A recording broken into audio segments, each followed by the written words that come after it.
nahiko pasada, kontzientzia hartzeko behar zukeena baino gehiago agian. Juerga gau bat izan zen. Gustuko nuen horrek idatzi zidan elkarrekin lo egiteko, elkarrekin oheratzeko, eta baietz esan nion, elkarrekin gaua gustora pasatuko genuelakoan. Sexu harremana bilatzen genituen zer bestelago esaldeko ordu haietan, eta berehala berotu ginen. Kondoia jartzeko esan nion orduan, baina ezetz erantzun zidan erakaskarrean. Berriz errepikatu nion, eta berak, ezetz, txantzetan banengo bezala. Sexu harremanik izango ez genuela argi utzi eta buelta erdi eman nuen eta gauan esan nion. Baina bere hitzak sakon hiltzatuta ditut oraindik, jate pilare. Gerora, zenbat bider pentsatu dudanera zergaitik ez nuen momentu horretan bertan nire etxetik bota, nire gelatik atera. Baina erantzun berdina datorkit beti gora. Koldarra izan nintzelako.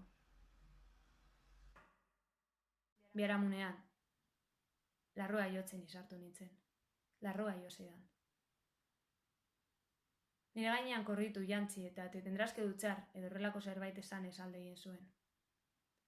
Ohean geratu nintzen. Naskatuta, amorratuta, impotentzitan itota.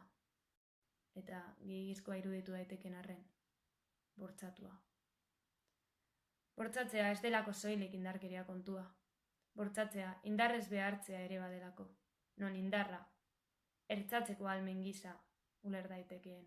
Non indarra, botere gisa uler daitekeen. Hori bai omen dauka sagia izateak.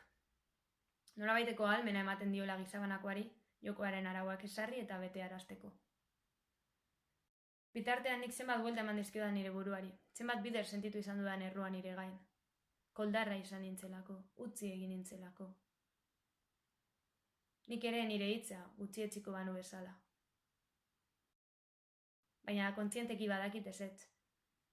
Argi utzi nuela ez nuela nahi eta nahikoa behar luke izan. Kontzienteki badakit errua ez zela nirea izan. Baina nik jasan behar izan dut. Jasan behar izan ditut inkontzienteki barrene arte sartuta ditugun ideien ondorioak. Jasan behar izan dut, historia hau kontatzea galarazi izan didan lotza. Eta nire buruan ez da inbesterako dioten hitzak. Ez eta gutxiagorako ere. Baina kontzienteki ez daukat inkontzientea aldatzeko beldurrik.